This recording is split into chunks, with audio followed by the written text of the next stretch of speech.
ಲೋಕಸಭಾ ಅಖಾಡಕ್ಕೆ ಇಳಿತಾರ ಮಾಜಿ CM Jagadish Shettar. High command ಎಲ್ಲಿ ಹೇಳಿದ್ರು ಅಲ್ಲಿಂದ ಸ್ಪರ್ಧೆ ಮಾಡ್ತೀನಿ ಅನ್ನುವಂತಹ ಸುಳಿವನ್ನ ಕೊಟ್ಟಿದ್ದಾರೆ ಜಗದೀಶ್ ಶೆಟ್ಟರ್.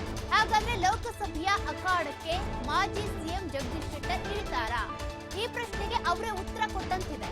ಹೈಕಮಾಂಡ್ ಎಲ್ಲಿ ಸ್ಪರ್ಧೆ ಮಾಡಿ ಅಂತ ಹೇಳಿದ್ರು ಕೂಡ ಅಲ್ಲಿ ನಾನು ಅಖಾಡಕ್ಕೆ ಇಳಿತೀನಿ. ಹುಬ್ಬಳ್ಳಿ ಧಾರವಾಡ ಟಿಕೆಟ್ಗಾಗಿ ಅರ್ಜಿ ಹಾಕಿ ಲಾಬಿ ಮಾಡ್ತಾ ಇದ್ದಾರಾ ಶೆಟ್ಟರ್ ಅನ್ನುವಂತ ಪ್ರಶ್ನೆ ಈಗ.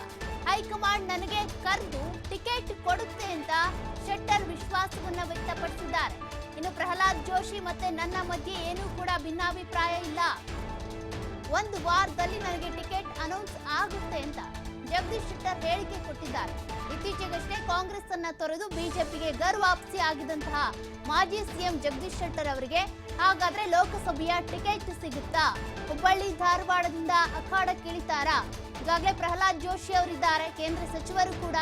ಅವ್ರ ಬದಲು ಇವ್ರಿಗೆ ಟಿಕೆಟ್ ಕೊಡ್ತಾರಾ ಅನ್ನುವಂತ ಪ್ರಶ್ನೆಗಳು ಓಡಾಡ್ತಿವೆ. ಅದಕ್ಕೆ ಸಂಬಂಧಪಟ್ಟಂತೆ ಜಗದೀಶ್ ಶೆಟ್ಟರ್ ಕೂಡ ಮಾತನಾಡಿದ್ದಾರೆ. ನಾನು ಸ್ಪೆಸಿಫಿಕ್ ಆಗಿ ಯಾವುದೇ ಕ್ಷೇತ್ರ ಇಲ್ಲಿ ಸ್ಪರ್ಧೆ ಮಾಡ್ತೀನಿ ಅಂತ ನಾನು ಕೇಳಿಲ್ಲ.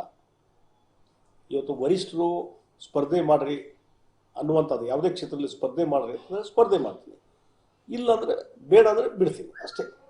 ನಾವತ್ತೇ ಹೇಳಿದ್ದು ಸ್ವಲ್ಪ ಲಕ್ಷ ತಗೊಳ್ರಿ. I am not aspirant. ಅರ್ಜಿ ಹಾಕಿಲ್ಲ ರೀ, ಅರ್ಜಿ ಹಾಕಿದ್ದಿಲ್ಲ ನಾನು. ಇಲ್ಲಿ 15,000 ಮಂದಿ ಅರ್ಜಿ ಹಾಕಿದ್ರು, ನಾನು ಅರ್ಜಿ ಹಾಕಿಲ್ಲ. ಮತ್ತು ನಾನು ನಿಲ್ತಂತ ಯಾರ ಮುಂದೂ ಹೇಳಿಲ್ಲ. ಅದಕ್ಕೆ ಅವರೇನೋ ಹೇಳಿದ್ರು, is also one of the aspirant. ಅವನ ಇಮಿಡಿಯೇಟ್ ಹೇಳಿದೆ, I am not aspirant. Aspirant ಆಗಿ ಅರ್ಜಿ ಹಾಕೋದು ಬೇರೆ, ಪಾರ್ಟಿಯವ್ರು ಕರೆದು ಟಿಕೆಟ್ ಕೊಡೋದು ಬೇರೆ, ಡಿಫ್ರೆನ್ಸ್ ಇದೆ ಭಾಳ. ಪಕ್ಷದವರು ಸ್ಪರ್ಧೆ ಮಾಡು ಈ ಚುನಾವಣೆಯಲ್ಲಿ ಅಂದರೆ ಎಸ್, ಇಲ್ಲ ಬೇಡ ಪಕ್ಷದ ಸೇವೆ ಮಾಡಿ ಕ್ಯಾಂಪೇನ್ ಮಾಡಿ ಅಂದರೆ ಎಸ್, ಅದು ಗೊತ್ತೇ ಇಷ್ಟ. ನಮ್ದು ಇಲ್ಲ ಮುಸ್ಕಿನ್ ಗುದ್ದಾಡೇನಿಲ್ಲ, ಎಲ್ಲ ಇನ್ನು ಕೆಲವು ದಿವಸ ಎಲ್ಲವೂ ಸರಿ ಆಗ್ತದೆ. ಆದಷ್ಟು ಬೇಗನೆ ಮೋಸ್ಟ್ಲಿ ಈ ವಾರದಲ್ಲಿ ಎಲ್ಲವೂ ಸರಿ ಆಗ್ತದೆ. ಆ ರೀತಿ ಒಂದು ವ್ಯವಸ್ಥೆ ಆಗ್ತದೆ ಡೆಫಿನೆಟ್. ಒಂದು ನೋಡ್ರಿ, ಒಂದು ಪಾರ್ಟಿಯೊಳಗೆ ಇದ್ದಾಗ ಸರಿ ಆಗಬೇಕಲ್ಲ, ಒಂದು ಪಾರ್ಟಿಯೊಳಗೆ ಇದ್ಮೇಲೆ ಸರಿ ಆಗೇ ಆಗ್ತದೆ ಅಲ್ಲ. ಅದಕ್ಕೆ ಒಂದು ವ್ಯವಸ್ಥೆ ಸರಿ ಆಗಬೇಕಲ್ಲ, ಸ್ವಲ್ಪ ಸರಿ ಆಗ್ತಾ ಇದೆ ಈಗ. ಮೋಸ್ಟ್ಲಿ ಈ ಒಂದು 5-6 ದಿವಸದಲ್ಲಿ ಎಲ್ಲವೂ ವ್ಯವಸ್ಥೆ ಸರಿ ಆಗ್ತದೆ. ನೋಡ್ರಿ, ನಾವು ಹೋಗಿದ್ದು ನಂದು ಮೊದಲೇ ನಿಗದಿತ ಪ್ರೋಗ್ರಾಮ್ 17-18ನೇ ತಾರೀಕಿಗೆ ಭಾರತೀಯ ಜನತಾ ಪಾರ್ಟಿ ನ್ಯಾಷನಲ್ ಕನ್ವೆನ್ಷನ್, ಆ ಕಾರ್ಯಕ್ರಮಕ್ಕೆ ಹೋಗಿದ್ದೆ ನಾನು. ಮತ್ತು ಬೇರೆ ಆ ಕಾರ್ಯಕ್ರಮ ಇಲ್ಲದೆ ನಾವು ಹೋಗಿದ್ರೆ ಅದಕ್ಕೆ ಸ್ವಲ್ಪ ಅರ್ಥ ಮಾಡ್ಬೋದಾಗಿತ್ತು. ಅಲ್ಲಿ ದೊಡ್ಡ ಸಮ್ಮೇಳನ 12,000 ಜನ ಇದ್ದರು. ಅಲ್ಲಿ ವೈಯಕ್ತಿಕವಾದಂಥ ವಿಚಾರಗಳನ್ನು ಚರ್ಚೆ ಮಾಡಲಿಕ್ಕೆ ಅವಕಾಶವೂ ಇಲ್ಲ ಮತ್ತು ಅವಕಾಶ ಮಾಡುವಂಥ ಪರಿಸ್ಥಿತಿನೂ ಇಲ್ಲ. ಹೀಗಾಗಿ ನಾವು ಹೋಗಿದ್ದು ಆ ಮಹಾ ಸಮ್ಮೇಳನ ಅಟೆಂಡ್ ಮಾಡಲಿಕ್ಕೆ. ಮತ್ತು ಇದು ಎಲ್ಲ ಇಶ್ಯೂಸು ದಿಲ್ಲಿ ಮಟ್ಟಕ್ಕೆ ತೊಗೊಂಡು ಹೋಗುವಂಥದ್ದು ಅವಶ್ಯಕತೆಯೇ ಇಲ್ಲ. ನಾವು ಎಲ್ಲವೂ ಇನ್ನೊಂದು ವಾರದಲ್ಲಿ ಎಲ್ಲವೂ ಸರಿ ಆಗ್ತದೆ ಅನ್ನುವಂಥದ್ದು.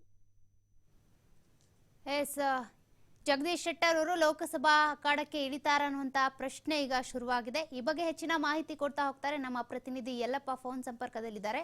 ಯಲ್ಲಪ್ಪ, ಈಗ ಜಗದೀಶ್ ಶೆಟ್ಟರ್ ಅವರು ಬಿಜೆಪಿಗೆ ಮರಳು ಬಂದಿದ್ದಾರೆ, ಗರ್ ವಾಪಸಿ ಆಗಿದ್ದಾರೆ, ಲೋಕಸಭಾ ಅಖಾಡಕ್ಕೆ ಇಳಿತಾರ ಅನ್ನುವಂತ ಪ್ರಶ್ನೆ ಕೂಡ ಇದೆ. ಅದರ ಮಧ್ಯೆ ಅವರು ಕೂಡ ಹೈಕಮಾಂಡೇ ನನಗೆ ಕರೆದು ಟಿಕೆಟ್ ಕೊಡುತ್ತೆ ಅನ್ನೋ ರೀತಿ ಮಾತನಾಡಿದ್ದಾರೆ. ಇದೆಲ್ಲ ನಿಜಾನ? ಹೈಕಮಾಂಡ್ ಟಿಕೆಟ್ ಕೊಡುತ್ತಾ ಅವ್ರಿಗೆ?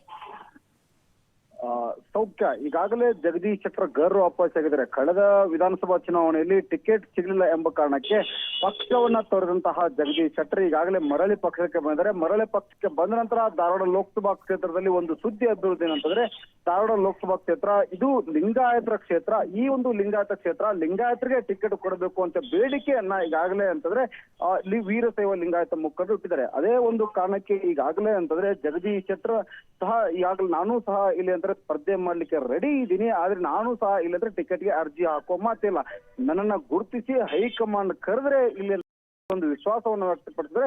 ಇನ್ನೊಂದು ಕಡೆ ಅಂದ್ರೆ ಪ್ರಹ್ಲಾದ್ ಜೋಶಿ ಅವರಿಗೆ ಈಗ ಒಂದ್ ಕಡೆ ಇಲ್ಲಿ ಮಾಜಿ ಮುಖ್ಯಮಂತ್ರಿ ಜಗದೀಶ್ ಶೆಟ್ಟರ್ ಅವರು ಸ್ಪರ್ಧೆ ಮಾಡ್ತೀನಿ, ನಾನು ರೆಡಿ ಇದ್ದೀನಿ ಅಂತ ಹೇಳಿಕೆ ಒಂದು ಸಂದೇಶ ಕಳಿಸ್ಲಿಕ್ಕೆ ಮೂಲ ಕಾರಣ ಏನು ಅಂತಂದ್ರೆ, ಕಳೆದ ಯಾವಾಗ ವಿಧಾನಸಭಾ ಚುನಾವಣೆ ನಡೀತು, ವಿಧಾನಸಭಾ ಚುನಾವಣೆ ನಡೆದ ನಂತರ ಇಲ್ಲಿ ಅಂತಂದ್ರೆ ಜಗದೀಶ್ ಶೆಟ್ಟರ್ನ ಕೆಲವೊಂದಿಷ್ಟು ಅಭಿಮಾನಿಗಳು ಇರ್ಬೋದು ಮತ್ತು ಇನ್ನೊಂದು ಕಡೆ ವೀರಶೈವ ಲಿಂಗಾಯತ ಒಂದು ಟ್ವೀಟ್ ಏನಿತ್ತು, ಆ ಟ್ವೀಟ್ ಸಾಕಷ್ಟು ಧಾರವಾಡ ಲೋಕಸಭಾ ಕ್ಷೇತ್ರದಲ್ಲಿ ಶಬ್ದ ಮಾಡಿತ್ತು. ಅದು ಯಾವ ಮಟ್ಟಿಗೆ ಅಂದರೆ ಇಲ್ಲಿ ಪ್ರಹ್ಲಾದ್ ಜೋಶಿ ಅವರಿಗೆ ಟಿಕೆಟ್ ಕೊಡ್ಲಿಕ್ಕೆ ಹೋಗ್ಬೇಡಿ, ಅದನ್ನ ಟಿಕೆಟ್ ಕೊಟ್ರೆ ನೀವೇನಾದ್ರು ಅಂತಂದ್ರೆ ನಾವು ಬಿಜೆಪಿ ಇರುವಂತಹ ಲಿಂಗಾಯತರು ಒಳವರ್ತಾ ಕೊಡ್ತೀವಿ ಅಂತೇಳಿ ಒಂದು ಮಾತನ್ನು ಹೇಳಿದ್ರು. ಅದು ನೇರವಾಗಿ ಇಲ್ಲಿ ಅಂದ್ರೆ ದೇಶದ ಪ್ರಧಾನಿ ನರೇಂದ್ರ ಮೋದಿ JP ನಡ್ಡಾ ಮತ್ತು ಅಮಿತ್ ಶಾ ಅವರಿಗೆ ಒಂದು ಟ್ವೀಟ್ ಅನ್ನ ಮಾಡಿದ್ರು. ಆ ಟ್ವೀಟ್ ಈಗ ಒಂದ್ ಕಡೆ ಅಂದ್ರೆ ಸದ್ದು ಮಾಡ್ತಾ ಇತ್ತು. ಅಲ್ಲಿಂದ ಇಲ್ಲಿವರೆಗೂ ಈ ಧಾರವಾಡ ಲೋಕಸಭಾ ಕ್ಷೇತ್ರದಲ್ಲಿ ಲಿಂಗಾಯತರೇ ಬಿಜೆಪಿ ಟಿಕೆಟ್ ಕೊಡಬೇಕು ಅನ್ನೋ ಕೂಗು ಇಲ್ಲಿ ಅಂತ ಕೇಳ್ತಾ ಬಂದಿದೆ. ಅದ್ರ ನಡುವೆ ಈಗ ಜಗದೀಶ್ ಶೆಟ್ಟರ್ ಗರ್ ವಾಪಸ್ ಆಗಿದ್ರೆ, ಗರ್ ವಾಪಸ್ ಆಗಿದ್ದಷ್ಟೇ ಸಹಿತ ಮೇಲಿಂದ ಮೇಲೆ ಜಗದೀಶ್ ಶೆಟ್ಟರ್ ದೆಹಲಿ ಭೇಟಿ ಕೊಡ್ತಾರೆ. ಇದನ್ನೆಲ್ಲವನ್ನು ನೋಡಿದಾಗ ಜಗದೀಶ್ ಶೆಟ್ಟರ್ ಧಾರವಾಡ ಲೋಕಸಭಾ ಕ್ಷೇತ್ರದ ಏನು ಬಿಜೆಪಿ ಅಭ್ಯರ್ಥಿಯಾಗಿ ಅಕ್ಕಾಡಕ್ಕೆ ಇಳಿತಾರ, ಏನಾದ್ರೂ ಇಲ್ಲಿಂದ ಪ್ರಹ್ಲಾದ್ ಜೋಶಿ ಅವರು ಬದಲಾವಣೆ ಮಾಡ್ತಾರ ಮತ್ತು ಪ್ರಹ್ಲಾದ್ ಜೋಶಿ ಅವರು ರಾಷ್ಟ್ರ ರಾಜಕಾರಣ ಅಂದ್ರೆ ರಾಷ್ಟ್ರೀಯ ಅಧ್ಯಕ್ಷರಾಗ್ತಾರೆ ಅನ್ನೋ ಮಾತು ಸಹ ಇಲ್ಲಿ ಅಂದ್ರೆ ಕೇಳಿ ಬರ್ತವೆ. ಹೀಗಾಗಿ ಅಂದ್ರೆ ಜಗದೀಶ್ ಶೆಟ್ಟರ್ ಹೈಕಮಾಂಡ್, ಈ ಜಗದೀಶ್ ಶೆಟ್ಟರ್ ಹೇಳೋ ಪ್ರಕಾರ ನನಗೆ ಹೈಕಮಾಂಡ್ ಕರೆದು ಇಲ್ಲಿ ಟಿಕೆಟ್ ಕೊಟ್ರೆ ನಾನು ಸ್ಪರ್ಧೆ ಮಾಡಲು ರೆಡಿ ಅನ್ನೋ ಒಂದು ಸಂದೇಶವನ್ನ ಜಗದೀಶ್ ಶೆಟ್ಟರ್ ರವಾನೆ ಮಾಡಿದ್ದಾರೆ. ಸೌಖ್ಯ. Okay, thank you Yallappa.